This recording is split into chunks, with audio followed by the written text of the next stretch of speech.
Hey, what's up everyone? It's David here. This time I'm going to be talking about Disney Plus and the best viewing experience possible to watch it. I've got 3 devices that I'm going to be running it through. The first one I'm going to do it through is my smart TV, Panasonic TV.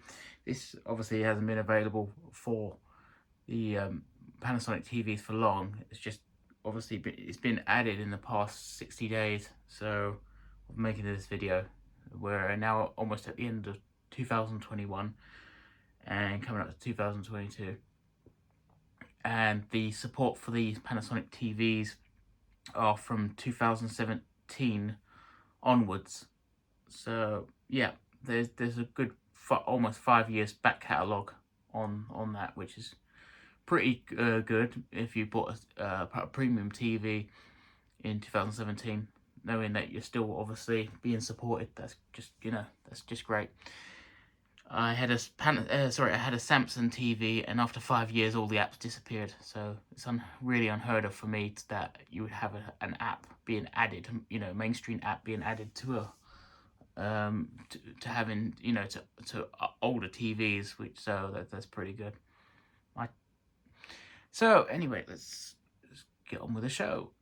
So first of all, I'm going to run it on the smart TV, and one of the cool features with the Panasonic is that you can add it as a thumbnail. So I've got the Disney Plus right here because it's one of the most common apps that I use. Netflix is obviously on the remote, but you don't need it as a thumbnail for Netflix because, like I said, it's on the remote. If you want a quick button.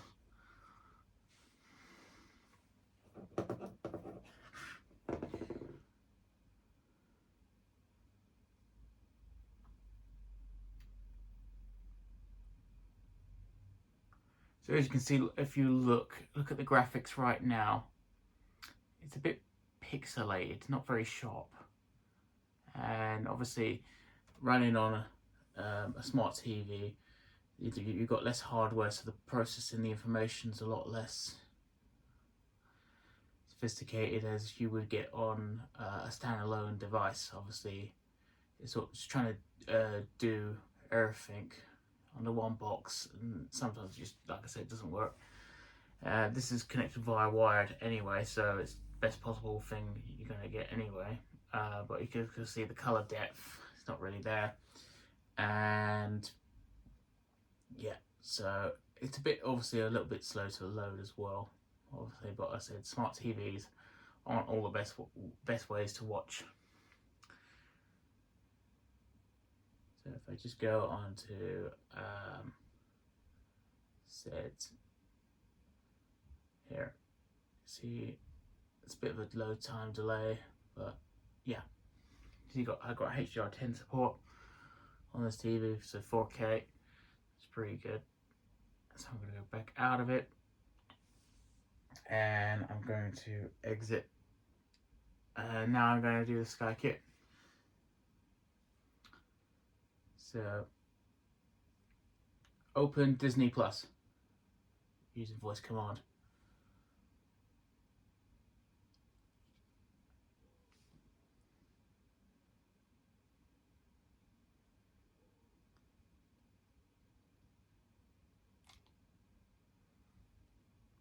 Just run it on that thumbnail for the moment, that profile. I'm not going to watch anything.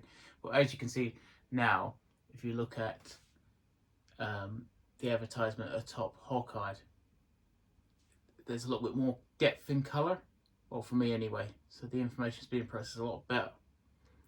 Of course, like I said, you've got limitations on smart TVs. So they're not going to be able to... you can also do down to how the app performs generally on certain devices. So it could be the exact same app, but like I said, they can cut things out in order for it to work on a more generous hardware. So look at the color in the Simpsons. No comment there. Go into the thing, and I'll just go to the Pirates of the Caribbean Dead Man's Chest. I think that was the one the last time. Not really an improvement on that, but as you can see, the imagery again more sharper. and you've got 5.1 support, HDR10 and 4K. It just looks more natural for me. It's the same TV, so it's not down to the TV screen, it's down to the actual the app and obviously the hardware that it's running on. So all of the processing of the information is being done by the actual device, and what that is sending it to the screens for it to then display. So the old saying, it has one job, just one, and it works better. But when it's trying to do two things, it doesn't quite work. So let's just go off of this and we'll switch to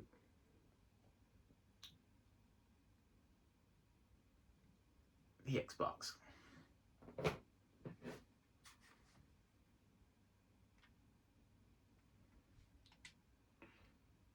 Again, even better in terms of color depth and being distributed. I like to point out I don't know what the frame rate of the TV's outputting in the built-in app of the TV, but on the Skybox it's distributing 2160p, which is obviously the 4K resolution, but it's doing it at 50 megahertz, which is 50 frames per second. And on the Xbox, it's doing it 60 frames per second, and that's the cap top for the Disney Plus app anyway, so it's not going to go any higher than that. Let's just go here to Dead Man's Chest and see the artwork. Oh, even better. And obviously you can see the support there is increased. You got 80, which is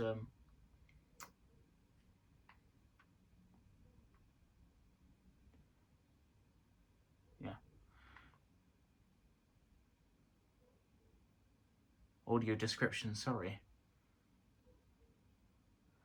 Got support there, which is not seem to be available on the other.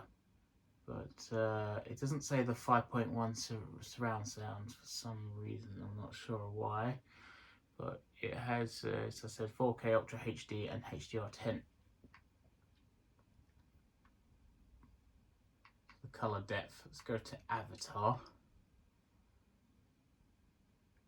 Yeah, again, this is just HD, but it still looks great. It actually, the HD looks better than the 4K image on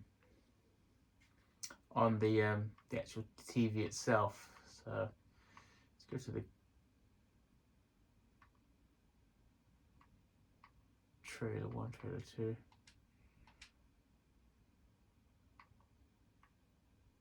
I said the way it's resolution. So if I go to the TV info, it'll tell you there 3840 2160p 60 hertz.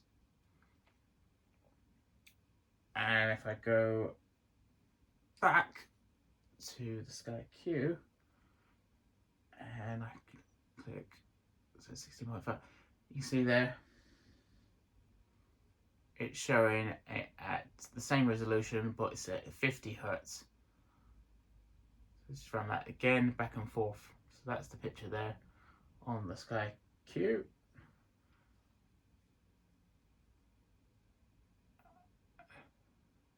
Versus the picture on the Xbox. Completely different image. For me anyway. It might not appear on the camera. I am recording this at 4K anyway, so you're going to see a lot of information on my screen anyway. So yeah. So that concludes the video.